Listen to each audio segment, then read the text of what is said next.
Mayor Armstead, 5 minutes. If you need additional, please request. Yes, good evening, everyone. And I hope I don't use up more than my 5 minutes, but I'll request it if I do. First, I just want to talk about Superfresh. You know, long overdue. Linden no longer is a supermarket desert or food desert.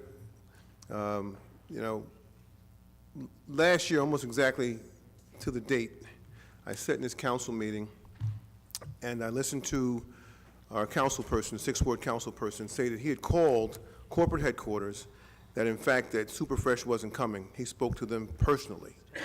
To that end, I say, you know, it is not a good thing as elected officials when we disseminate false information. Superfresh was coming. We knew it from the very inception. They wanted to be here. They were doing everything in their power to be here, and we as a governing body, my economic development people, were doing everything possibly to make sure they got here. And they're here, okay? Now, this is not the first time that misinformation has been given out. We're dealing with street paving numbers now, and people fail to admit that our numbers are different than last year because we received some freight impact money, something that we had never applied for before and that we were successfully getting. So quite naturally, if you receive additional funding one year and you don't get it this year, then your numbers are going to be lower. But that doesn't stop us from continuing to try to secure additional funding. And as the CFO Alexis Zack had mentioned, that we're doing exactly that. There's been some talk about police and crime in our city. Well, the only thing that has increased is the way that we report our numbers. I mean, we may be one of the only police departments that are, I mean, we go above and beyond when it comes to reporting our numbers. So when we report our numbers, it looks like there's more because our police officers are doing their jobs with regards to the reporting mechanisms that the Attorney General guidelines require, and we're adhering to them. So of course our numbers are going to look a little different if we're doing the right thing. Want to talk about the post office.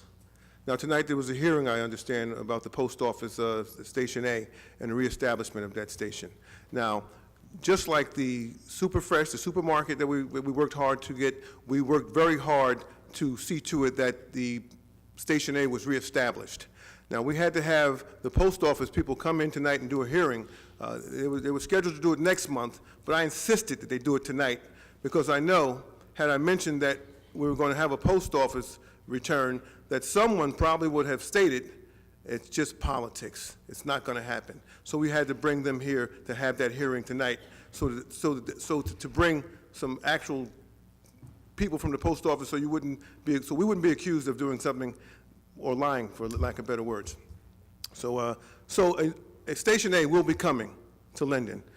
They've got some options on the table right now. They haven't secured a final commitment, but things are looking very good for that station to be reestablished. And we did it because we felt like the people in that area who are accustomed to having a post office deserve to have one there, and we worked very hard to make sure that we have another one there in place. Okay, so I'm going to report on City Village, St. George Avenue. We're currently in discussions with the developers on St. George Avenue and some of the other adjacent communities trying to establish a shuttle, because what we're finding out is that a building of that nature, we're hoping to attract people who still want to come in and work in New York and give them the option not only of catching a bus into New York, but give them the option of having a shuttle that will go directly to our train station. So we're in discussions, and we hope that that works out for us. I'm sure it will. Earlier this evening, I'm sure that the councilwoman from the 5th Ward may have reported on a situation in the 5th Ward on St. George Avenue. There have been a number of accidents, and the police department has put together what we call a transportation problem statement, and we've submitted that to the state, and we'll be waiting for their response as to how they feel they should proceed with regards to establishing a light on St. George Avenue. That's right in between Grant Avenue and Nora Drive. Back to Superfresh. Got some great news. There were a total of 64 hires at that location. 48 of them are Linden residents, 4 from Roselle, 4 from Rawway, 4 are from Elizabeth, 3 are from Newark, and 1 is from Irvington. And Linden First has also been, they've been so helpful that Superfresh has decided to have them take over their human resource department. So kudos to Linden First for doing a good job, and hopefully Okay, will Mayor, your continue- 5 minutes. Mayor, you May I- need may I- additional time? Yes, ma'am. So hopefully Linden First will continue to do a good job and continue hiring and putting Linden residents first. I don't know if it was talked about, but we have a development, DC Storage LLC and DC Hospitality. I know that there's been some question from time to time with regards to the pilot programs and money that we receive, but I just wanted to make it clear that the hotel property currently takes in $29,000 a year. The storage property takes in $55,000 a year, and that's for a grand total of $84,000 a year that we receive in taxes. With the pilot program, there will be $250,000 collected from the hotel, and it will be a graduating number there, and the storage will be taking in $147,000.